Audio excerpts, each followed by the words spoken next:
Praise the Lord. అందరికి వందనాలండి. Praise the Lord. మన ప్రభువును రక్షకుడునైన యేసుక్రీస్తు ఘనమైన శ్రేష్టమైన నామంలో చేరి వచ్చిన మీ అందరికి కూడా నా హృదయపూర్వకమైనటువంటి వందనాలు తెలియపరచుకుంటా ఉన్నానండి. మంచిది. అందరూ ఎలా ఉన్నారండి? బాగున్నారా? నేను కూడా మీ అందరి యొక్క ప్రార్థనల వలన దేవుని కృపను బట్టి క్షేమంగా ఉన్నానని సంతోషంగా చెప్పగలుగుతూ ఉన్నామండి. మంచిది. ఈ మధ్యాహ్న కాల సమయంలో దేవుడు తన యొక్క వాక్కును మన మధ్య ఉంచాలని, దేవుని యొక్క వాక్యం మనందరం కూడా ధ్యానం చేసుకోవాలని దేవాతి దేవుడు కృప చూపిస్తూ మరొక అవకాశాన్ని దేవుడు మనకి ఇచ్చాడండి. మంచిది. ఈ సమయంలో ఎంతోమంది దేవుని యొక్క వాక్యము వారి దగ్గరకు వస్తున్నప్పటికీ వినలేనటువంటి వారిగా ఉంటా ఉన్నారండి. యెహోవా మీకు దొరుకు కాలం ఉంది, ఆయనను వెదకుడి అని దేవుడు మనతో మాట్లాడుతున్నప్పుడు ఈ విధంగా ఈ కరోనా భయంకరమైన దినాల్లో ఉన్నప్పటికీ, మనము భయంకరమైన పరిస్థితుల్లో మనం నివసిస్తున్నప్పటికీ టీవీల ద్వారా, రేడియోల ద్వారా, ఇంకా ఇట్లానే యూట్యూబ్ ఛానల్స్ ద్వారా దేవుడు తన వాక్కును పంపిస్తూ ఉన్నాడండి. ఎందుకనంటే ఈ దినాల్లో చర్చిస్ లేవు, అన్ని చర్చిస్ కూడా మూతవేయబడినాయి. దేవుని వాక్యము ఆపివేశాను అని సాతానుడు అనుకుంటున్నప్పటికీ ఈ రీతిగా దేవుని యొక్క వాక్యము మన మధ్యకు ప్రవాహం వలె ఆయన సత్యవాక్కును మనకు పంపిస్తూ ఉన్నాడండి. కాబట్టి దీన్ని బట్టి నేను సంతోషంగా చెప్పగలుగుతూ ఉన్నాను. దేవుని వాక్యము మన హృదయాల్లోనికి వస్తూ ఉన్నది, మన కుటుంబాల్లోనికి ఈ విధంగా వస్తూ ఉన్నది. సాతానుడు అనుకుంటూ ఉన్నాడు కదా, నేను కరోనాను తీసుకొచ్చాను, దేవుని మందిరాలను ఆపివేశాను, నేను విజయాన్ని పొందుకున్నాను కదా అని సాతానుడు సంతోషపడతా ఉన్నాడేమో. కానీ దేవుని యొక్క ఆలోచన, దేవుని చిత్తము ఈ విధంగా సోషల్ మీడియా ద్వారా, ఇంకా రేడియోల ద్వారా, టీవీల ద్వారా, ఆన్లైన్ ద్వారా కూడా దేవుని యొక్క వాక్యము ఎంతైతే ఆపివేయబడిందో అంతగా ప్రబలుతూ ఉన్నదండి. నిజమే ప్రియమైన దేవుని బిడ్డలారా, దేవుని యొక్క వాక్యాన్ని, దేవుని పరిచర్యను సాతానుడు ఎంతగా ఆపివేయాలని వాడు అణిచి ఉంచుతాడో అంతకంతకు దేవుని పరిచర్య, దేవుని సువార్త ప్రబలుతుంది. కాబట్టి దీన్ని బట్టి నేను సంతోషంగా చెప్పగలుగుతూ ఉన్నాను. ఈ మధ్యాహ్న కాల సమయంలో అందరం కలిసి మనం దేవుని యొక్క వాక్యాన్ని ధ్యానం చేసుకుని ప్రభువుని ఆరాధన చేద్దామండి, ప్రభువుని గణపరుద్దామండి. చూద్దామండి. దేవుని యొక్క వాక్యంలోనికి వెళ్లే ముందుగా మనం చిన్న ప్రార్థన చేసుకుని దేవుని యొక్క వాక్యాన్ని ధ్యానం చేసుకుందామండి. అందరూ కూడా మోకరించుకున్నట్లయితే, అందరూ కళ్ళు మూసుకున్నట్లయితే దేవుని సహాయాన్ని వేడుకుందామండి. మనుషుడు మాట్లాడితే ఉపయోగం లేదు, కానీ దేవుడే మనతో మాట్లాడగలిగినట్లయితే, ఆయన వాక్కుగా మనం వినగలిగినట్లయితే మన జీవితాలు మార్చబడతాయి. కాబట్టి చిన్న ప్రార్థన చేస్తాను, దేవుని సహాయాన్ని వేడుకుందామండి. అందరూ కూడా కళ్ళు మూసుకుందామండి, దేవుని సహాయాన్ని వేడుకుందామండి. ప్రేమ కలిగిన తండ్రి, కృప కలిగిన ఆయన, పరిశుద్ధుడైన ప్రభువా, ఈ పరిశుద్ధమైన నామాన్ని బట్టి మీకు వందనాలు, స్తోత్రాలు ప్రభువా. ఈ మధ్యాహ్న కాల సమయంలో దేవా మాతో మీరు ఉంటున్నందుకు వందనాలు, మీ సంచారాన్ని మా మధ్య ఉంచుతున్నందుకు వందనాలు ప్రభా. మేము మనుషులుగా మేము దూరంగా ఉన్నప్పటికీ ఆత్మీయంగా మేమందరం కలిసి ఏక మనస్సుతో మిమ్మల్ని స్తుతిస్తున్నాం తండ్రి. ఏక మనస్సుతో మీ దగ్గర మేము సాగిలపడి గోజాడుతూ ఉన్నాం నాయన ప్రభా. మీ ఒక వాక్యము ఎత్తబడిన తోడనే గొప్ప వెలుగు కలిగిన నాయన మా హృదయాల్లో మీకు వాక్యాన్ని వెత్తండి, మా జీవితాలు వెలిగించండి ప్రభా.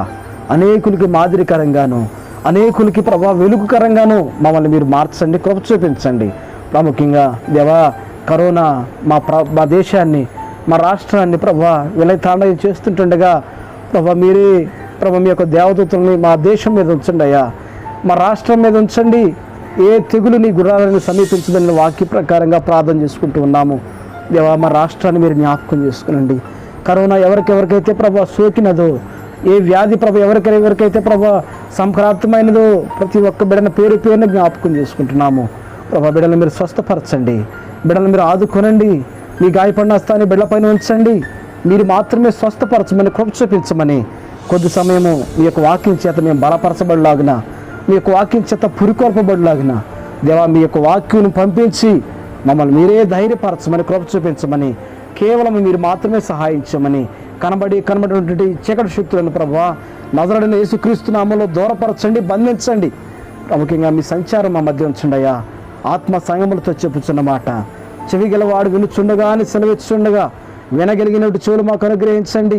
లోబడే మనసును దయచేయండి ప్రభావం. ఇదైతే చూపించే ఆ కృపను మాకు మీరు దయచేయమని, ప్రాముఖ్యంగా వాక్యం విని వారు మాత్రమే మమ్మల్ని ఉంచుదయ్యా.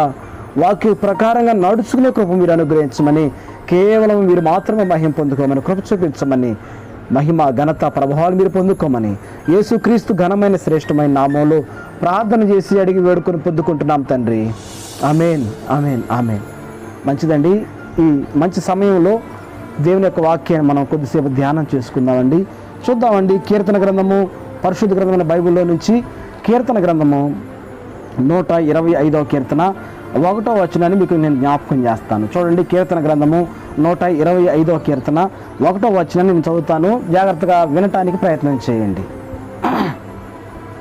యెహోవా యందు నమ్మిక ఉంచువాడు కదలక నిత్యము నిలుచు సియోను కొండవలె నుండును. యెరూషలేము చుట్టూ పర్వతములున్నట్లుగా యెహోవా ఇది మొదలుకొని నిత్యము తన ప్రజల చుట్టూ ఉండును. నీతిమంతులు పాపము చేయుటకు తమ చేతులు చాపకుండానట్లు భక్తిహీనుల రాజదండము నీతిమంతుల స్వాస్థ్యము మీద నుండును. యెహోవా మంచివారికి మేలు చేయును, యథార్థ హృదయులకు మేలు చేయును. తమ వంకర త్రోవలకు తొలగిపోయే వారిని పాపము చేయు వారితో కూడా యెహోవా కొనిపోవును. ఇశ్రాయేలుల మీద సమాధానముండును గాక. ఈ కొద్ది వాక్యాన్ని దేవాతి దేవుడు మనందరికీ కూడా అర్థమయ్యేటట్లుగా దేవుడు సహాయం చేయను గాక. ఇక్కడ చూసినట్లయితే ప్రభునందు ప్రేమైన దేవుని బిడ్డలారా, 1వ వచనాన్ని మనం ఒకసారి జ్ఞాపకం చేసుకున్నట్లయితే యెహోవా యందు నమ్మిక ఉంచువారు కదలక నిత్యము నిలుచు సియోను కొండవలె నుందురు. ప్రభునందు ప్రేమైన దేవుని బిడ్డలారా, యెహోవా యందు నమ్మిక ఉంచువారనంట దేవుడు కదలక నిత్యము నిలిచే సియోను కొండవలె మనల్ని ఉంచుతానని దేవుడు వాగ్దానం చేస్తున్నాడండి. అయితే ఈ భయంకరమైనటువంటి కరోనా దినాల్లో చాలామంది కదల్చబడతా ఉన్నారండి.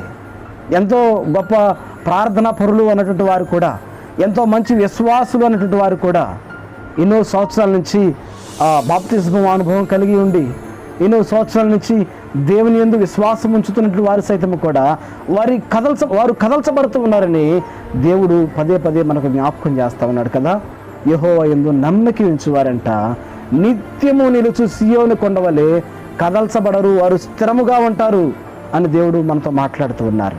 ప్రభు మీద కానీ మనం నమ్మకం ఉంచినట్లయితే, ఆయన మీద మనం పూర్తిగా ఆధారపడగలిగినట్లయితే మనము ఎన్నటికీ కదల్చబడము, మనం ఎన్నటికీ కృంగిపోము, ఎంత మాత్రము ధైర్యము విడిచిపెట్టము. దేవుడే మనల్ని ధైర్యపరుస్తాడు. ఆయనే మనల్ని కదలకుండా నిత్యము నిలిచే సియోను కొండల వలె మనల్ని ఆయన చేయటానికి ఇష్టపడుతూ ఉన్నాడండి. కాబట్టి ఈ మధ్యాహ్న కాల సమయంలో ఎవరి మీద నువ్వు నమ్మకం ఉంచుతూ ఉన్నావు? ఆయన దేవుని యొక్క వాక్యంలో ఆయన మనతో మాట్లాడుతూ ఉన్నాడు కదా. రాజులను నమ్ముకున్నట్టు కంటే, అధికారులను నమ్ముకున్నట్టు కంటే యెహోవాను ఆశ్రయించుట మేలు. అది మన జీవితాల్లో ఏది మేలు, ఏది మనకి ఆశీర్వాదకరము అని మనం ఆలోచన చేసినట్లయితే ఆయన యందు విశ్వాసం ఉంచటము, యెహోవా యందు నమ్మిక ఉంచటము, ఆయన మీద ఆధారపడటము, అది మనకు మేలు. అది మనల్ని కదలక నిత్యము నిలిచే సియోను కొండల వలె మనల్ని చేస్తుందండి. ఈ రోజుల్లో నేను బలముగా నిలబడుతూ ఉన్నాను అని చెప్పుకుంటూ వారి పాదాలు జారిపోయే పరిస్థితుల్లో ఉండిపోతున్నారండి.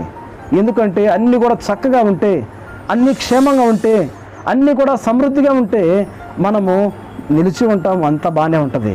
కానీ శ్రమ వచ్చినప్పుడు, ఇరుకు వచ్చినప్పుడు, ఇబ్బందులు కలిగినప్పుడు, కరోనా భయంకరమైనటువంటి వ్యాధులు మనకు సంభవించినప్పుడు మనము కదల్చబడకుండా మనము ఆత్మీయంగా బలపరచబడుతున్నాము అని మాత్రమే చెప్పుకుంటూ జారిపోయేటువంటి పరిస్థితుల్లో మనం ఉంటామండి. అందుకని దేవుడు మనల్ని పదే పదే ధైర్యపరచడానికి, ఆయన పదే పదే మనల్ని స్థిరపరచడానికి ఆయన మనతో మాట్లాడుతూ ఉన్నాడండి.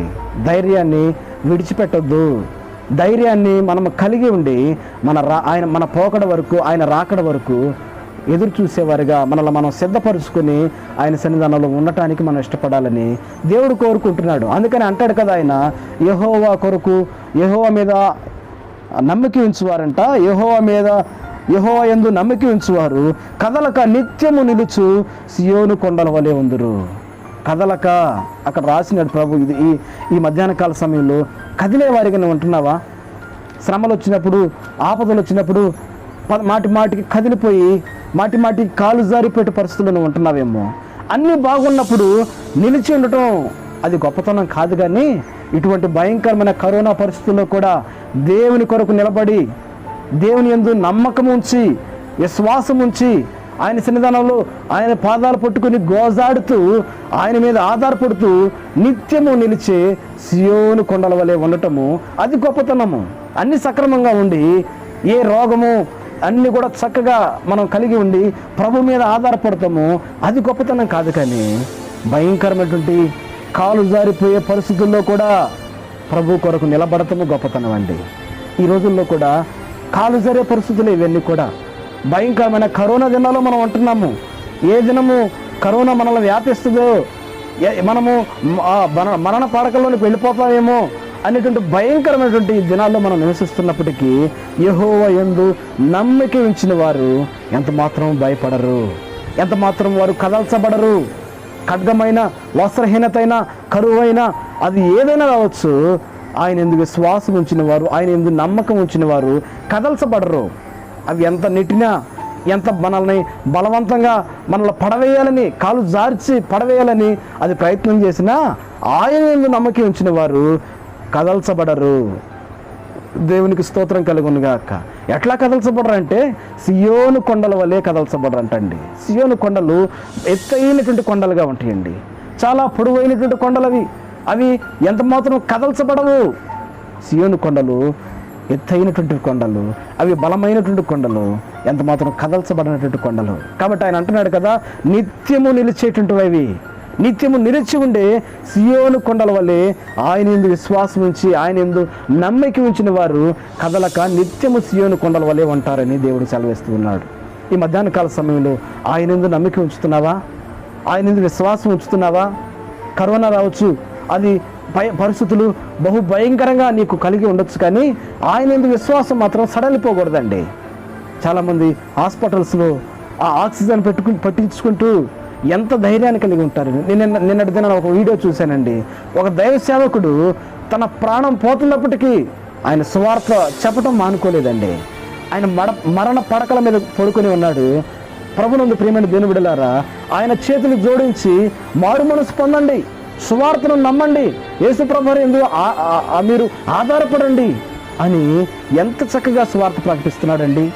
చూడండి ప్రియమైన దేవుని బిడ్డలారా, మరణమైపోయినా ఒకవేళ బ్రతుకుట క్రీస్తే, చావైతే నాకు అది లాభము. బ్రతికితే ఒకవేళ క్రీస్తు కొరకు బ్రతుకుతాను, ఒకవేళ నేను చనిపోయినాను అనుకోండి, నేను ఆ ప్రభు దగ్గర నేను ఉంటాను అని దేవుడు మనతో మాట్లాడుతున్నాడు. కాబట్టి మనము భయపడటానికి, దిగులు పడటానికి, కదల్చబడటానికి ఎంత మాత్రం వీల్లేదు. కానీ ఈరోజు దేవుడు మనతో మాట్లాడుతున్నటువంటి మాట, కదల్చబడవు. దేవుని యందు విశ్వాసం ఉంచుతున్నావా? దేవుని యందు నమ్మకం ఉంచుతున్నావా? యెహోవా యందు నమ్మక ఉంచేవారు వారు కదల్చబడరు. వారు నిత్యము సియోను కొండల వలె వారు స్థిరంగా ఉంటారని దేవుడు మనతో మాట్లాడుతూ ఉన్నాడు. అంత మాత్రమే కాదు, ఇంకా మనం చూసినట్లయితే అదే అధ్యాయం 125వ కీర్తనలోనే 4వ వచనాన్ని మనం ఒకసారి జ్ఞాపకం చేసుకున్నట్లయితే, యెహోవా మంచివారికి మేలు చేయము, యథార్థవంతులకు మేలు చేయము అని భక్తుడు రాస్తున్నాడండి. యథార్థంగా ఆయన సన్నిధానంలో ఆయన ఉన్నాడు, మన పక్షాన ఆయన యుద్ధము చేసేవాడు ఆయన అని ఎవరైతే యథార్థ హృదయంతో ఆయన సన్నిధానంలో నమ్మిక ఉంచుతారో ఆయన యుద్ధం చేసేది ఆయన విడిచిపెట్టడు, నీకు మేలే చేస్తాడు. ఒకవేళ శ్రమ సంభవించినా, ఒకవేళ కీడు సంభవించినా, ఉపద్రవం సంభవించినా నీకు ఆయన సమీపంగా ఉండి మరింతగా నీకు మేలు చేయడానికి ఇష్టపడతాడు. కాబట్టి ప్రభునందు ప్రియమైన దేవుని బిడ్డలారా, విశ్వాసం సన్నగిల్లొద్దు. మన విశ్వాసం, మనం భయాన్ని కలిగి ఉండకూడదు అని దేవుడు సెలవిస్తున్నాడు. ధైర్యాన్ని విడిచిపెట్టకూడదని, నువ్వు నిత్యము కదలవు అని దేవుడు నేను ఒకసారి ధైర్యపరుస్తూ ఉన్నాడండి. యెహోవా యందు నమ్మకం ఉంచువారు కదల్చబడరు. ఈ మధ్యాహ్న కాల సమయంలో కదల్చబడుతూ ఉన్నావేమో, ఆయన యందు నమ్మకం ఉంచడం ప్రారంభించు. నువ్వు నిత్యము నిలిచి ఉండే సియోను కొండవలె నువ్వు ఉంటావని దేవుడు నీతో మాట్లాడుతూ ఉన్నాడు. అంత మాత్రమే కాదు, ఇంకా ఒకసారి 55వ కీర్తన గ్రంథం 55వ అధ్యాయం ఒకసారి మనం చూసినట్లయితే 55వ అధ్యాయము 22వ వచనాన్ని మీకు నేను జ్ఞాపకం చేస్తాను. చూడండి, కీర్తన గ్రంథము 55వ అధ్యాయము 22వ వచనాన్ని మీకు జ్ఞాపకం చేస్తాను. చూడండి, నీ భారము యెహోవా మీద మోపము, ఆయనే నిన్ను ఆదుకొనును, నీతిమంతులను ఆయన ఎన్నటికీ కదలనీయడు. ఎవరు కదలనిస్తున్నారండి? కరోనా కదలనిస్తుందా నిన్ను? లేకపోతే సాతానుడు నిన్ను కదిలించాలని ప్రయత్నం చేస్తున్నాడా? లేకపోతే వ్యాధి, పరిస్థితులు, ఉపద్రవము, ఇవన్నీ కూడా నిన్ను కదిలించాలి, ఇక్కడి నుంచి నీ ఆత్మీయ జీవితాన్ని కూకటి వేళతో పెకిలించాలని వాడు ప్రయత్నం చేస్తున్నాడేమో. దేవుని యొక్క వాక్యం సెలవిస్తూ ఉంది కదా, ఈ వాక్యంతో సాతానుడికి వాడి చెంప మీద కొట్టండి ఈ వాక్యాన్ని. దేవుడు ఏమంటున్నాడంటే, నీ భారము యెహోవా మీద మోపము, అది ఏ భారం అయినప్పటికీ దేవుడి మీద మనం మోపినప్పుడంట, ఎవరైతే ఆయన యందు విశ్వాసం ఉంచుతారో, ఆయన యందు నమ్మిక ఉంచుతారో, వాడు చేసే పని ఆయన యందు విశ్వాసం ఉంచే వారందరూ కూడా వారి భారమంతా యెహోవా మీద మోపుతారు. మోపినటువంటి వారిని ఆయన ఏం చేస్తాడంటే కదల్సనివ్వడంట. ఆయన నిన్ను ఆదుకొనును, నీతిమంతులను ఆయన ఎన్నటికీ కదలనీయడు. ప్రభునందు ప్రేమైన దేవుని బిడ్డలారా, ఆయన కదలనివ్వడంట. ఆయన నిన్ను స్థిరత్వం, నిన్ను స్థిరుడుగా నిన్ను చేస్తాడు, కదలని వాడిగా నిన్ను చేస్తాడు. నీ కాలు జారిపోయే పరిస్థితులకు నువ్వు వెళ్ళిపోయినప్పటికీ నిత్యము నిలిచే సీయోను కొండల వలె నువ్వు ఉంటావు. దేన్ని బట్టి అంటారంటే, ఆయన నిన్ను చేస్తాడు, ఆయన నిన్ను కదల్సనివ్వడు. నీ మటుకు నువ్వు అనుకుంటే నువ్వు కదలుతావు. నీ మటుకు నేను కదల్చబడను అని నిన్ను నీ బలాన్ని నువ్వు ఆశ్రయించినట్లయితే నువ్వు కదిలిపోతావు. గాలివాన వచ్చినప్పుడు, తుఫాను వచ్చినప్పుడు నువ్వు కదల్చబడతావు. కానీ దేవుని మీద నువ్వు ఆధారపడగలిగినట్లయితే, యెహోవా మీద ఆశ పెట్టుకున్నట్లయితే, దేవుని యందు ఆశ్రయించినట్లయితే ఆయన నిన్ను కదల్చనివ్వడు, నిన్ను కదలనివ్వడు. ఆయన నిన్ను స్థిరపరుస్తాడు, బలపరుస్తాడు. కాబట్టి ఆయన మీద ఆధారపడటం నేర్చుకోండి. ఆయన మీద పూర్తిగా మనము ఆధారపడినట్లయితే ఆయన మీద మన ప్రతి భారమును మనం వేయగలుగుతాము. ఆయన మీద మనం భారం వేయగలిగినట్లయితే ఆయన నిన్ను కదల్చనివ్వడు అని చెప్తున్నాడండి. నీ కాలు జారిపోతానికి సిద్ధంగా ఉన్నదేమో, ఆయన మీద ఆధారపడటం నేర్చుకోనండి.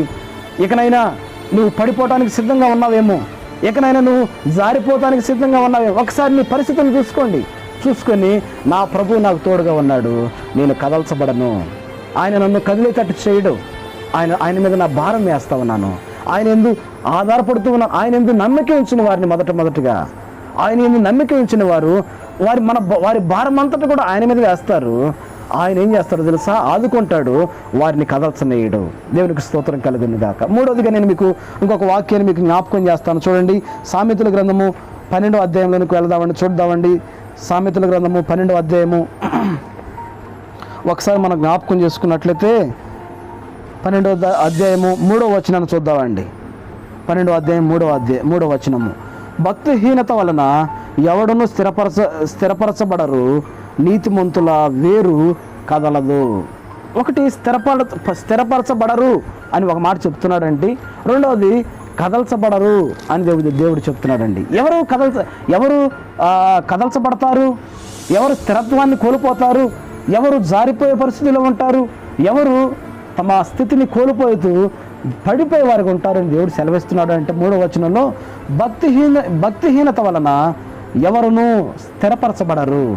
ప్రభునందు ప్రేమైన దేవుని బిడ్డలారా, ఒక వ్యక్తి స్థిరముగా కదలకుండా, ఆత్మీయ జీవితం కావచ్చు, అది ఏదైనా కావచ్చు, కానీ కదలకుండా నిత్యము స్థిరముగా ఉండాలి అని ఒక వ్యక్తి కోరుకున్నాడు అంటే అది దేని వలన కలుగుతుంది అంటే భక్తిహీనత వలన కాదు, కానీ దేవుని యందు విశ్వాసం ఉంచడం వల్ల మాత్రమేనండి. దేవుని యొక్క వాక్యము ఆయన స్పష్టంగా చెప్తున్నాడు కదా, భక్తిహీనత వలన ఎవరు కూడా స్థిరపరచబడరు. అది ఉద్యోగంలో కావచ్చు, అది ఆత్మీయతలో కావచ్చు, అది కుటుంబ పరిస్థితులు, అది ఏదైనా కావచ్చు, కానీ నువ్వు స్థిరముగా ఉండాలి అంటే, నువ్వు కదలకుండా నువ్వు ఉండాలి అంటే, నీవు దేవునిలో బలము కలిగి ఉండాలి అంటే, నీ యొక్క ఆత్మీయ జీవితం ఎట్లా ఉండాలి అంటే ఆయన అంటున్నాడు కదా, భక్తిహీనత వలన ఎవరు కూడా ఎక్కడ కూడా స్థిరత్వాన్ని కలిగి ఉండలేరు. వారు ఒక చోటే ఉంటారు, తర్వాత ఇంకొక చోట ఉంటారు, మళ్ళీ ఇంకొక చోట ఉంటారు, ఎట్లా ఉంటారు భక్తిహీనులైన వారు? ఒక చోటే స్థిరముగా ఉండటానికి దేవుని కృప కావాలి. ఒక చోటే కదలది వారిగా మనం ఉండాలి అంటే దేవుని యందు బలము కలిగి ఆత్మీయ జీవితంలో మన స్థిరత్వాన్ని కలిగి ఉండాలంటే భక్తి జీవితం చాలా అవసరం అండి. అందుకని 3వ వచనంలో భక్తిహీనత వలన ఎవడు స్థిరపరచబడరు, నీతిమంతుల వేరు కదలదు. నీతిమంతుల వేరు అంటండి ఎంత మాత్రం కదలదంతే, ఆ వేరు తన్నుకొని ఉంటుందంతే.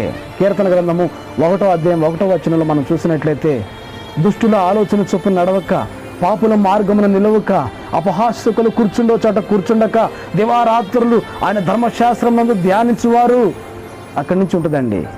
దేవుని యందు విశ్వాసం కలిగినట్టు వారు, ఆయన యందు భయభక్తులు కలిగినట్టు వారు కదలక నిత్యము నిలిచి సియోను కొండల వలె ఉంటారు అని మాత్రం చెప్తూ ఉన్నాడు. అంత మాత్రమే కాదు, కానీ తన కాలం ముందు ఫలమిచ్చు చెట్టు వలె ఉంటారు. వారు ఎట్లా ఉంటారంటే వారు నీటి కాలువల వద్ద నాటబడిన చెట్టు వలె ఉంటారు. ఆ నీటి కాలువల వద్ద నాటబడిన చెట్టు వేరు మరింత లోతుగా వెళ్ళిపోతుంది.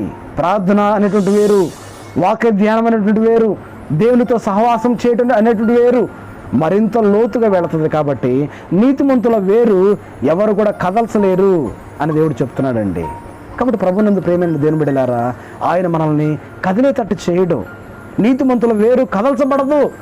ఎంత మాత్రము వాడు సాతానుడు ఎన్ని గాలి తుఫాన్లు తీసుకొచ్చినప్పటికీ నీటి కాలంలో యొద్ద నాటబడిన మొక్క ఎంత మాత్రము కదల్చబడదు. ఒక ఉదాహరణ దేవుడు జ్ఞాపకం చేస్తా ఉన్నాడండి. బుద్ధిమంతులు దేవుని ఎందు భయభక్తులు కలిగినట్టు వారు ఎట్లా ఉంటారు అంటే బండ మీద తన ఇంటిని కట్టుకుంటారండి. బండ మీద కొద్దిగా వాళ్ళు పునాది లోతుగా వేసుకోవాలని ఎంతో కష్టపడతారు. దాని పునాదులు వేయాలని బండ మీద అయినప్పటికీ దాని పునాది లోతుగా వేయటానికి ప్రయత్నం చేస్తారు బుద్ధిమంతులు. కొద్దిగా శ్రమ కలుగుతుంది, కొద్దిగా సమయం పడుతుంది, కొద్దిగా ఇబ్బంది కలుగుతుంది, కొద్దిగా భయంకరమైన పరిస్థితుల్లోకి వెళతారు. బండ మీద కట్టుకున్నటువంటి బుద్ధిమంతులు కొద్దిగా లేటు పడుతుంది, సమయం పట్టిద్ది అంతే. కానీ వాడు పునాదులు గట్టిగా వేసుకుని వాడు ప్రార్థన అనేటువంటి పునాదిని, వాడు ప్రార్థన అనేటువంటి వేరుని బహుబలముగా లోతుగా నాటుకొని బండ మీద తన ఇంటిని కట్టుకుంటాడు. మంచి ఇల్లుని నిర్మాణం చేసుకుంటాడు. ఒక దినము సాతానుడు వాడి మీద అతని మీద కన్ను వేస్తాడు. వానం తీసుకొని వస్తాడు. గాలి వాన తుఫాను భయంకరమైనటువంటి గాలి చేత కొట్టబడుతుంది ఆ ఇల్లు. ఎంత మాత్రమో ఆ ఇల్లు కదిలిద్దండి? బండ మీద కట్టబడిన ఇల్లు కదులుతుందా? ఎంత మాత్రం కదలదని దేవుని యొక్క వాక్యము. నీతిమంతుల వేరు కదల్చబడదు. ఎందుకంటే నీతిమంతులు బండ మీద తన ఇంటిని కట్టుకుంటారు. ఇంకొక వ్యక్తి కూడా ఉన్నాడు, బుద్ధిమంతుడు కాదు, అతను బుద్ధిహీనుడు అని రాశాడు దేవుడు. అతను తాను త్వరగా కట్టుకోవాలి. ప్రభునందు ప్రియమైన దేవుని బిడ్డలారా, ఆత్మీయ జీవితంలో గుర్తుపెట్టుకోండి ఈ మాట. త్వరగా వెంటనే అభివృద్ధి పొందాలి, వెంటనే ఆత్మీయంగా బలపడాలి, వెంటనే స్టేజీ మీదకి వాక్యం చెప్పాలి, వెంటనే పాటలు పాడాలి, వెంటనే ముందుకు వెళ్ళిపోవాలి అని త్వరగా కాదండి. బుద్ధిమంతులైతే బండ మీద పునాది వేసుకోవాలి, వేరు లోతుగా వెళ్ళాలి, ప్రార్థన లోతుగా వెళ్ళాలి, వాక్య ధ్యానం లోతుగా వెళ్ళాలి. పేతురుని కూడా ప్రభు అన్నాడు కదా, నీ పడవను లోతుగా నడిపించి పేతురు, విస్తారమైన చేపలు పడతాయి. పై జీవితాన్ని మీరు కోరుకోవద్దండి. ఇప్పుడు కూడా పై ఆత్మీయ జీవితాన్ని మీరు కోరుకోవద్దు. లోతైనటువంటి ఆత్మీయ జీవితంలోనికి మీరు వెళ్ళండి. దేవుడు విస్తారమైనటువంటి ఆత్మను మీకు అప్పగిస్తాడు. విస్తారమైనటువంటి ఆశీర్వాదాన్ని, ఆత్మ సంబంధమైన ప్రతి ఆశీర్వాదాన్ని మీరు పొందుకుంటారు. ఎప్పుడు అంటే లోతైనటువంటి ఆత్మీయ జీవితాన్ని మీరు కలిగి ఉన్నట్లయితే, ఆత్మీయ జీవితాన్ని మీరు చేస్తూ ఉన్నట్లయితే దేవుడు కొద్దిగా లేట్ కావచ్చు, కొద్దిగా శ్రమ కావచ్చు, కొద్దిగా మీకు బలహీనత, కొద్దిగా మీకు అది బాధ కలగవచ్చు. స్థిరమైనటువంటి పునాది మీకు వేస్తాడండి. కానీ బుద్ధిహీనుడు ఏం చేస్తున్నాడంటే త్వరగా కట్టాలని ఇసుక మీద కడుతున్నాడు అతను. కానీ ఇసుక మీద కట్టే ఇల్లు త్వరగా అయిపోవచ్చు ఒకవేళ. లేకపోతే ఈ బుద్ధిమంతుడిని ఎగతాళి చేస్తూ ఉండొచ్చేమో. అరే, బుద్ధిమంతుడిగా ఉన్నావు కదా, ఉపయోగం ఏముంది నీకు? దేవుడు అంటున్నావు, ఉపయోగం ఏముంది? అక్కడే ఉన్నావు ఎన్ని సంవత్సరాలు చూసినా అని ఎగతాళి చేయొచ్చు ఒకవేళ. ఈ బుద్ధిహీనుడు త్వరగా ఇసుక మీద కడుతున్నాడు ఇల్లు. ఇసుక మీద కడితే ఎంత మాత్రం నిలబడదు కదా. ఒక దినాన చక్కగా నిర్మించాడు. అతనికి ఒకసారి చూసినట్లయితే ఇతని కంటే ఎక్కువగా సమృద్ధిగా కనిపించినట్లుగా కనిపిస్తున్నాడు, ఆత్మీయ జీవితం ఉన్నట్లుగా కనిపిస్తున్నాడు, ప్రార్థన చేస్తున్నట్లుగానే ఉంటున్నాడు. కానీ లోతైనటువంటి అనుభవాలు లేవు అతనికి. ప్రభునందు ప్రేమైన దేవుని బిడ్డలారా, ఆత్మీయంగా మీరు ఇప్పుడే నూతనంగా వస్తున్నారేమో, ఆత్మీయంగా మీరు ఎదుగుతున్నారేమో. మీ సహోదరుడిగా నేను చెప్తున్నాను, మీ ప్రార్థన అనేటువంటి వీరిని లోతుగా నడిపించుకునండి. వాక్య ధ్యానము, దేవునితో సహవాసం చేయటము, లోతైన అనుభవాల్లోనికి మీరు వెళ్ళండి. దేవుడు మీరు ఆశించిన స్థాయి కంటే ఎత్తైన స్థానంలో దేవుడు మిమ్మల్ని ఉంచుతాడు. ఎప్పుడంటే మీరు లోతైనటువంటి అనుభవాలకు మీరు వెళ్ళినప్పుడు కదల్చబడరు. ఈ బుద్ధిహీనుడు ఇసుక మీద కట్టాడండి. ఒకసారి సాతానుడు ఒక తుఫాను పంపించాడంతే, గాలివాన పంపించాడంతే.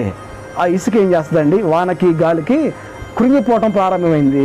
ఆ బిల్డింగ్ అంతా కూడా కూలిపోయిందండి. ప్రభునందు ప్రేమైన దేవుని బిడ్డలారా, మనం ఎంత త్వరగా ఎదుగుతున్నాం అన్నది కాదు, ఎంత త్వరగా మనం వృద్ధి పొందుతున్నాం అన్నది కాదు, కానీ ఎంత లోతైనటువంటి పశ్చాత్తాపం మనలో ఉంటుంది, ఎంత లోతైనటువంటి ప్రార్థనా జీవితం మనలో ఉంటుంది. కొద్దిగా ఆలస్యమైనప్పటికీ, కొద్దిగా బాధ కలిగినప్పటికీ స్థిరత్వంగా నువ్వు ఉండాలి అంటే, కదల్చబడకుండా నువ్వు నీ ఆత్మీయ జీవితాన్ని కాపాడుకోవాలి అంటే లోతైనటువంటి ఆత్మీయ జీవితం నీకు కావాల్సిందే, తప్పదు. ప్రభునందు ప్రేమైన దేవుని బిడ్డలారా, ఒక చెట్టు దాని వేరు లోతుగా వెళ్లకుండా పెద్ద కాండంగా తయారైపోయిందండి. ప్రభునందు ప్రేమైన దేవుని బిడ్డలారా, గాలి వచ్చినప్పుడు దాని వేరు లోపలిగా అది వెళ్ళలేదు కాబట్టి గాలి వానకి ఆ చెట్టు పడిపోయింది. ప్రభునందు ప్రేమైన దేవుని బిడ్డలారా, చిన్న చెట్టు పడిపోయినప్పుడు చిన్న శబ్దం వస్తుంది, పెద్ద మ్రాను పడిపోయినప్పుడు పెద్ద శబ్దం వస్తుంది, దేవుని నామానికి అవమానం కలుగుతుంది. కాబట్టి ప్రేమైన దేవుని బిడ్డలారా, చిన్న చెట్టుగా ఉండి నువ్వు పడిపోతూ లెగుస్తూ ఒక దినాన్ని నీవు వేరుని లోతుగా నువ్వు నాటుకున్నావు అనుకోండి, ఎన్ని గాలి తుఫాన్లు వచ్చినప్పటికీ, ఎన్ని భయంకరమైన పరిస్థితులు వచ్చినప్పటికీ దేవుడు నిన్ను కదల్చనివ్వడు. దేవుడు నిన్ను స్థిరపరుస్తాడు. నిత్యము సియోను కొండల వల్ల నిన్ను చేస్తాడు దేవుడు. అట్టి కృపా దేవుడిని అనుగ్రహిస్తాడు. ఎప్పుడంటే దేవుడి మీద నమ్మకం ఉంచినప్పుడు. కీర్తన గ్రంథం 125 కీర్తన 1 వచనం చూసాం కదా, యెహోవా యందు నమ్మిక ఉంచువారు వారు కదల్చబడరు, నిత్యము నిలుచు సియోను కొండల వలె ఉంటారు. కాబట్టి మనం కదల్చబడకుండా ఉండాలి అంటే రెండో అంశాన్ని దేవుడు చెప్తున్నాడు కదా, లోతైనటువంటి ఆత్మీయ జీవితాన్ని మనం చేయాలి. లోతైనటువంటి ప్రార్థనా జీవితాన్ని మనం కలిగి ఉండాలి. లోతైనటువంటి దేవునితో సహవాసం అనేటువంటి అనుభవంలోనికి నువ్వు రాగలిగినట్లయితే దేవుడు నిన్ను నిత్యము నిలిచి సియోను కొండవలే దేవుడు నిన్ను చేస్తాడు. కాబట్టి ప్రభునందు ప్రేమైన దేవుని బిడ్డలారా, ఆయన మనల్ని నిత్యము నిలిచే సియోను కొండవలే చేయటానికి ఆయన ఇష్టపడతా ఉన్నాడండి. ఇంకా మనం చూసుకుంటూ వెళ్ళినట్లయితే దేవుని యొక్క వాక్యంలో నుంచి కీర్తన గ్రంథము 16వ కీర్తన ఒకసారి మనం చూసినట్లయితే చూడండి. కీర్తన గ్రంథము 16వ కీర్తన మనం ఒకసారి 8వ వచనాన్ని మనం చూద్దామండి. కీర్తన గ్రంథం 16వ కీర్తన 8వ వచనాన్ని మనం చూద్దామండి. సదాకాలము యెహోవా యందు నా గురి నిలుపుచున్నాను, ఆయన నా కుడి పార్శ్వమున ఉన్నాడు కనుక నేను కదల్చబడను. 3వ అంశం చెప్తున్నాడండి. 1, ఆయన యందు నమ్మకి ఉంచిన వారు కదల్చబడరు. 2వది, వారి వేరు, వారి ప్రార్థన జీవితము, వారి యొక్క విశ్వాస జీవితము లోతైన అనుభవంలోనికి వెళ్ళినప్పుడు కదల్చబడరండి. 3వ విషయాన్ని నేను మీకు చెప్తూ ఉన్నాను. ఎప్పుడు కదల్చబడరు అంటే, ఎప్పుడంటే ఆయన మీద గురి కలిగినప్పుడు మనం కదల్చబడము. అదే 8వ వచనంలో చూస్తూ వచ్చాం కదా, 16వ కీర్తన 8వ వచనంలో సదాకాలము యెహోవా యందు నా గురి నిలిపి ఉన్నాను. ఎప్పుడు అంటే అండి, ఏదో ఆపద వచ్చినప్పుడు చాలామంది ఇదే చేస్తారండి. అనారోగ్యం వచ్చినప్పుడు, పరిస్థితులు తారుమారు అవుతున్నప్పుడు, ఆపదలు వచ్చినప్పుడు అప్పుడు కలిగి ఉంటారు దేవుని మీద గురి. కానీ సంతోషంగా ఉన్నప్పుడు, అన్నీ చక్కగా ఉన్నప్పుడు దేవుణ్ణి లక్ష్య పెట్టరు. కానీ దైవజనుడు అంటున్నాడు కదా, నేను సదాకాలము యెహోవా యందు గురి పెట్టుకొని ఉన్నాను, నేను కదల్చబడను. ఎంత సంతోషంగా చెప్పగలుగుతున్నాడండి ఈ మాట. ప్రభునందు ప్రేమైన దేవుని బిడ్డలారా, మీ అందరికీ నేను చెప్పగలుగుతుంది ఒక మాటే, ఆయన యందు గురి కలిగి ఉండండి. ఆ గురి కూడా ఎప్పుడు కలిగి ఉండాలంట? సదాకాలం గురి కలిగి ఉండాలి ఆయన మీద. కాబట్టి ఆ విధంగా మనం జీవించగలిగినట్లయితే ఆయన నిత్యము నిలిచే ఆ కొండవలే మనల్ని ఆయన చేస్తాడండి. చూడండి 8వ వచనంలో, సదాకాలము యెహోవా యందు నా గురి నిలిపి ఉన్నాను, ఆయన నా కుడి పార్శ్వమునందు ఉన్నాడు కనుక నేను కదల్చబడను. ఆయన యందు మనం గురి కలిగినప్పుడు ఆయన మన కుడి పార్శ్వాన్ని ఉంటాడు. నిజముగా ప్రార్థించు వారికి నేను సమీపంగా ఉన్నానటువంటి దేవుడు కుడి పార్శ్వమున మన కుడి పక్కనే ఉంటాడంట. ఆయన మన కుడి ప్రక్కనే ఉండి మన చేయి పట్టుకొని ఆయన పైకి లేవనెత్తి మనల్ని నడిపించడానికి సిద్ధంగా ఉన్నాడంట అండి. కాబట్టి ప్రభునందు ప్రేమైన దేవుని బిడ్డలారా, దావీదు మహారాజు అంటున్నాడు కదా, నేను సదాకాలము నా దేవుని యందు గురి పెట్టుకొని ఉన్నాను. 3వ అంశము, దేవుని మీద మనం గురి కలిగి ఉన్నట్లయితే మనం కదల్చబడము. ప్రభునందు ప్రేమైన దేవుని బిడ్డలారా, ఆయన మీద మనము ఆధారపడి ఉండాలి. ఆయన అందుకే దావీదు అంటాడు, నేనేమై ఉన్నానో కేవలము నా దేవుని కృపేనండి.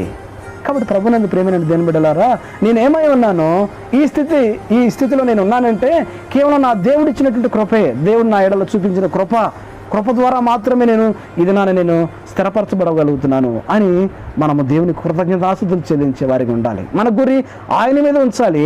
అది కూడా సదాకాలము ఆయన మీద మన గురిని మనం నిలుపుకొని ఉండేవారిగా మనం ఉండాలి అని దేవుడు మనల్ని 3 విషయాల ద్వారా దేవుడు మనతో మాట్లాడుతూ వచ్చాడు. 4వదిగా నేను మీకు జ్ఞాపకం చేస్తాను. చూడండి 73వ కీర్తన గ్రంథము 73వ కీర్తన 23వ వచనాన్ని మీకు నేను జ్ఞాపకం చేస్తాను. చూడండి, కీర్తన గ్రంథము 73వ కీర్తన 23వ వచనాన్ని జ్ఞాపకం చేసుకుందామండి. కీర్తన గ్రంథము 73వ కీర్తన 23వ వచనం చూద్దామండి. అయినను నేను ఎల్లప్పుడూ నీ యొద్దనున్నాను, నా కుడి చేయి నువ్వు పట్టుకొని ఉన్నావు, నీ ఆలోచన చేత నన్ను నడిపించదవు, తరువాత మహిమలో నీవు నన్ను చేర్చుకుందవు. ఇక్కడ కూడా భక్తుడు రాస్తా ఉన్నాడు కదండి. ఆసాపు ఇక్కడ రాస్తున్నాడు. ఆసాపు అంటున్నాడు కదా, నేను ఎల్లప్పుడూ నీ యొద్ద ఉన్నాను. దావీదేమో నా గురి సదాకాలం నీ మీద ఉంచున్నాను, నేను కదల్చబడను అంటున్నాడండి. ఆసాపు అంటున్నాడు, నేను ఎల్లప్పుడూ నీ యొద్ద ఉన్నాను. కాబట్టి పరిస్థితులు నన్ను కృంగచేయనివ్వు, పరిస్థితులు నన్ను వ్యాధి, అనారోగ్య పరిస్థితి, కరువు, ఖడ్గము, అది ఏదైనప్పటికీ కూడా క్రీస్తు ప్రేమ నుండి నన్ను ఏది ఎడబాప నేరదు అని చెప్తూ నేను ఎల్లప్పుడూ నేను నీ యొద్ద ఉన్నాను. అయినను నేను ఎల్లప్పుడూ నేను నీ యొద్ద ఉన్నాను, నా కుడి చేయి నువ్వు నన్ను పట్టుకొని ఉన్నావు. దావీదు మాట్లాడుతూ అన్నాడు కదా, ఆయన నా కుడి పక్కనే కూర్చుని ఉన్నాడు, నా కుడి పార్శ్వాన్ని ఉన్నాడు ఆయన అని దావీదు అంటున్నాడు. ఆసాపు అంటున్నాడు, నేను ఎల్లప్పుడూ నేను నీ యొద్ద ఉన్నాను, నా కుడి చేయి పట్టుకుని ఆయన నన్ను పైకి లేవనెత్తి నన్ను నడిపించే దేవుడు ఆయన.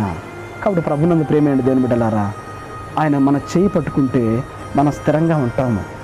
అదే మనము ఆయన చేయి పట్టుకున్నాం అనుకోండి, మనం మాటికి లోకం వైపు మనం చూసి అటు పరిగెత్తుతూ ఇటు పరిగెత్తుతూ ఆయన చేయి ఒకవేళ విడిచిపెడతామేమో. ఆయనే మన చేయి పట్టుకొని ఇద్దామండి. ఆయన మన చేయి పట్టుకుంటుంటే మనము ఆయన పట్టుకునే చేతికి మనం దొరకట్లేదేమో.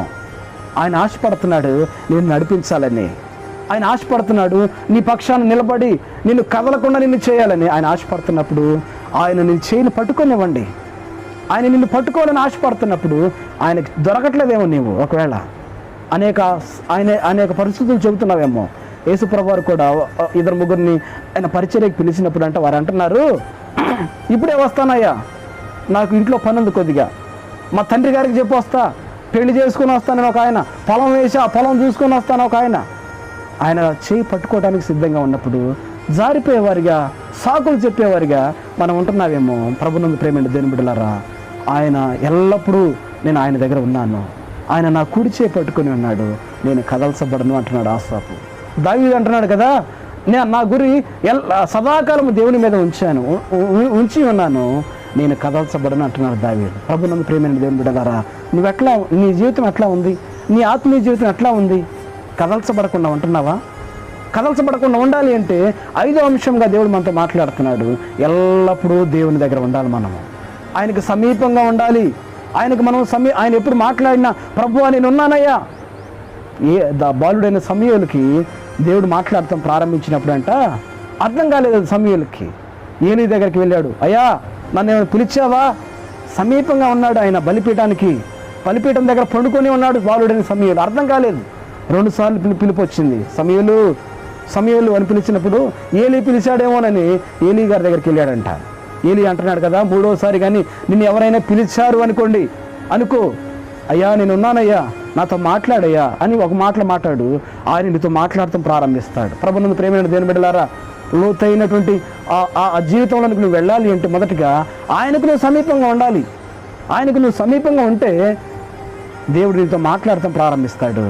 నిన్ను ఆయన చేపట్టుకుని నిన్ను నడిపిస్తాడు. లోతైనటువంటి ఆత్మీయ జీవితంలోకి నడిపిస్తాడు. సమృద్ధి అయినటువంటి ఆత్మలు నీకు దేవుడు అనుగ్రహిస్తాడు. ఆత్మ సంబంధమైన ప్రతి ఆశీర్వాదం దేవుడు నీకు అనుగ్రహిస్తాడు. 5వ విషయము, ఆసాపు చెప్తూ ఉన్నాడు కదా, నేను ఎల్లప్పుడూ ఆయన దగ్గర ఉన్నాను, ఆయన నా కుడి చేయి పట్టుకుని ఉన్నాడు, నేను కదల్చబడను. నువ్వు కదల్చబడకుండా ఉండాలి అంటే ఆయనకు నువ్వు సమీపంగా ఉండాలి. ఆయనకు సమీపంగా ఉన్నట్లయితే నిన్ను ఆయన కదిలేటువంటి వాడిగా నిన్ను చేయడు, కదల్చనివ్వడు, స్థిరముగా ఉంచుతాడు. ఆయన నిన్ను బలవంతుడిగా నిన్ను ఆయన చేస్తాడు. కాబట్టి 5 విషయాలు మనం చూసాము. చివరిగా ఇంకొక మాట మనం ధ్యానం చేసుకుని మనం ప్రార్థనలోనికి వెళ్దామండి. కీర్తన గ్రంథంలోనే 62వ కీర్తన చూద్దామండి, 6వ వచనాన్ని. కీర్తన గ్రంథము 62వ కీర్తన 6వ వచనాన్ని మీకు నేను జ్ఞాపకం చేస్తాను. చూడండి, ఆయనే నా ఆశ్రయదుర్గము, నా రక్షణాధారము, నా ఎత్తైన కోట ఆయనే, నేను కదల్చబడను. నా రక్షణకు, నా మహిమకు దేవుడే ఆధారము, నా బలమైన ఆశ్రయదుర్గము, నా ఆశ్రయము దేవుని యందు ఉన్నది. ఆయనను ఆశ్రయించే వారిగా ఉండాలండి. ఆయనను ఆశ్రయించాలి, ఆయన దగ్గరకు రావాలి. ఆయన్ని మనం ఆశ్రయిస్తూ ఆయనే మనకు ఆధారము అని మనం గుర్తించినట్లయితే ఆయన మనల్ని కదలనివ్వడు. స్థిరత్వంగా మనల్ని స్థిరులుగా చేస్తాడు, కదలని వారిగా చేస్తాడు. 6వ వచనం చూసినట్లయితే ఆయనే నా ఆశ్రయదుర్గము, నా రక్షణాధారము, నా ఎత్తైన కోట ఆయనే, నేను కదిలింపబడను. ఏ తుఫాను వచ్చినా, ఎటువంటి పరిస్థితులు వచ్చినా, దావీదు కూడా ఎన్నో భయంకరమైన పరిస్థితులు వచ్చినాయండి. దావీదుని ఒకసారి దావీదు ప్రభు మీద ఆధారపడినప్పుడు, దావీదు దేవునితో నడుస్తూ ఉన్నప్పుడు ఎంత మాత్రం కదల్చబడలేదు. కానీ దావీదు ఒక సందర్భంలో తన సైన్యాన్ని లెక్క పెట్టడం ప్రారంభించాడండి. చిన్న దేశమే ఎప్పుడైతే తన సైన్యాన్ని లెక్క పెట్టుకోవడం ప్రారంభించాడో ఓడిపోవటం ప్రారంభమైందండి. ప్రభునందు ప్రేమైన దేవుని బిడ్డలారా, వెంటనే ప్రభు వైపు మళ్ళాడు. ప్రభువా నన్ను క్షమించాయా, నీ మీద ఆధారపడినప్పుడల్లా నేను విజయాన్ని పొందుకున్నాను. ఎప్పుడైతే నా సైన్యాన్ని నేను లెక్క పెట్టుకోవడం ప్రారంభించాను, నా బలాన్ని నేను చూసుకోవడం ప్రారంభించాను, నా కుటుంబ సభ్యులను నేను చూసుకోవడం, నా తెలివితేటలను, నా డబ్బును, నాకున్నటువంటి యావత్తును నేను చూసుకోవడం ప్రారంభించాను, పడిపోవటం ప్రారంభమైందంట. పేతురు కూడా అదే చేశాడు కదా. ప్రభు వైపు చూసినప్పుడల్లా పేతురు నీళ్ల మీద నడవటం ప్రారంభించాడు. ప్రభువా నీవే అయితే నేను కూడా నీళ్ల మీద నడవాలయ్యా, నేను నడుస్తాను ప్రభు అన్నప్పుడు పేతురు నువ్వు కూడా నడువు పేతురు అన్నాడు ప్రభు. పేతురు ఏం చేస్తూ వచ్చాడంటే ప్రభు వైపు చూస్తూ నీళ్ల మీద నడవటం ప్రారంభించాడు. ఎప్పుడైతే పేతురు కిందకు చూడటం ప్రారంభించాడో, పరిస్థితులను చూడటం ప్రారంభించాడు, పేతురు సముద్రమును చూడటం ప్రారంభించాడు, వ్యాధిని చూడటము, అనారోగ్య పరిస్థితిని, నీకున్నటువంటి పరిస్థితులను చూస్తావో కృంగిపోతావు, పడిపోతావు అమ్మా. ఎప్పుడైతే మళ్ళీ తిరిగి పేతురు ప్రభు వైపు చూడటం ప్రారంభించాడో, పేతురును తన చేయి పట్టుకొని, తన కుడి చేయి పట్టుకుని పైకి లేవనెత్తున్నాడు దేవుడు. విశ్వాసమునకు కర్తయు దానిని కొనసాగించు యేసు వైపు చూస్తూ మన పరుగు పందెమందు ఓపికతో పరిగెత్తే వారిగా మనం ఉండాలి. ప్రభునందు ప్రేమైన దేవుని బిడ్డలారా, ఇంతవరకు 6 విషయాలు మనం చూస్తూ వచ్చాము. మనం ఎప్పుడు కదల్చబడకుండా ఉంటాము అని ఈ 6 విషయాల ద్వారా మనం ఎన్నో ఆత్మ సంబంధమైనటువంటి విషయాలను మనం మాట్లాడుకుంటూ వచ్చాము. ప్రభు ఆ విధంగా నేను నడిపిస్తాడు. ఒకటి మనం చూస్తూ వచ్చాము, యెహోవా యందు నమ్మిక ఉంచిన వారు కదలక నిత్యము సీయోను కొండల వలె ఉంటారు. రెండోది మనం చూస్తూ వచ్చాము, నీతిమంతుల వేరు కదల్చబడదు. వారు ఎక్కడ ఉంటారు నీతిమంతులు అంటే, కీర్తన గ్రంథము 1వ అధ్యాయం 1వ వచనం చూసాము. దుష్టుల ఆలోచన చొప్పున నడవరు వాళ్ళు, పాపుల మార్గమున వారు నిలవరు, అపహాస్యకులు చుట్టూ కూర్చుండే చోట కూర్చోరు ఈ నీతిమంతులు. వారి వేరు బలముగా వేయించాలని, వారి వేరు ప్రార్థన వేరు లోతుగా ఉండాలని, ఆత్మీయ జీవితము లోతైన అనుభవానికి వెళ్ళాలని నీతిమంతులు ప్రయత్నాలు చేస్తారండి. కాబట్టి వారు కదల్చబడరు. వారు ఎక్కడ ఉంటారంటే నీటి కాలువల వద్ద నాటబడిన చెట్టు వలె, తన కాలమందు ఫలమిచ్చే చెట్టు వలె వాళ్ళు ఉంటారు.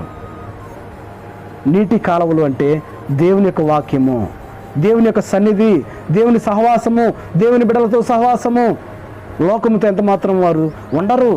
అటువంటి వారిని దేవుడు కదలక నిత్యము నిలిచే కొండ వలె చేస్తాడంటండి.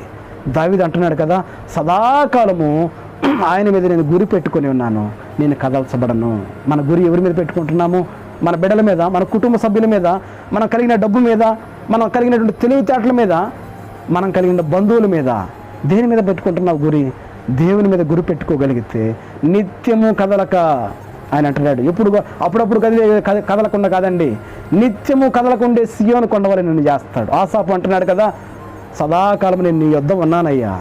ఆయన దగ్గరికి మనము ఆయనకు సమీపంగా ఉండగలిగినట్లయితే నిన్ను కదలక నిత్యము సీయోను కొండవలె నిన్ను చేస్తాడు. అందుమాత్రమే కాదు, దావీదు కూడా ఆయన చివరిగా అంటూ ఉన్నాడు కదా, నా రక్షణాధారము నీవే ప్రభువా, నీవే నా కోట, నేనేమై ఉన్నానో నీ కృపే అని దావీదు అన్నప్పుడు నేను కదల్చబడను అంటున్నాడండి. ప్రభునందు ప్రియమైన దేవుని బిడ్డలారా, నువ్వు ఎవరి మీద ఆధారపడుతున్నావు? మాటికి జారిపోతూ, మాటికి ఆత్మీయ జీవితంలో పడిపోతూ లెగుస్తున్నావేమో. నీ వేరు నీ లోతైన ఆత్మీయ జీవితం నువ్వు చేయాలని దేవుడు కోరుకుంటున్నాడు. నీతిమంతుడు అయితే, బుద్ధిమంతుడు అయితే బండ మీద కట్టుకోవటానికి ఇష్టపడు. కొద్దిగా శ్రమ కలగొచ్చు, నీకు కొద్దిగా సమయం పట్టవచ్చు. ఆయన పాదాలు పట్టుకొని వేచి ఉండి ఆయన మాట కొరకు ఎదురు చూడటం ప్రారంభించు. అంతేగాని వెంటనే నేనేదో భక్తిపరునైపోవాలని పరిగెత్త మాకు నీ ఆత్మీయ జీవితాన్ని. నిదానంగా ప్రారంభించు. ప్రభు యొక్క చిత్తాన్ని గుర్తెరుగు, ప్రభు సహాయాన్ని వేడుకో. ముందు వేరుని లోతుగా నాటుకోవటానికి ప్రయత్నం చేయి. ప్రార్థనలో ఎదుగు, వాక్య ధ్యానంలో ఎదుగు, దేవుని సన్నిధానాన్ని పొందుకో.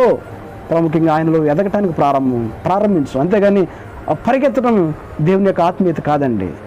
ఎప్పుడైనా దేవుడు చేసేది ఆయన నిదానముగానే, కొద్దిగా లేటుగానే ఉంటుంది, కానీ ఆయన స్థిరమైనది చేస్తాడు. ఆయన స్థిరమైనది ఆశీర్వాదం ఇస్తాడు మనకి. ఆయన ఆశీర్వాదం ఎన్నటన్నిటికీ ఆశీర్వాదమే. కాబట్టి ప్రభు, నన్ను ప్రేమైన దీని బిడ్డలారా, ఈ మధ్యాహ్న కాల సమయంలో మిమ్మల్ని ఆయన ఇటు అనుభవంలోనికి దేవుడు మిమ్మల్ని నడిపించునుగాక.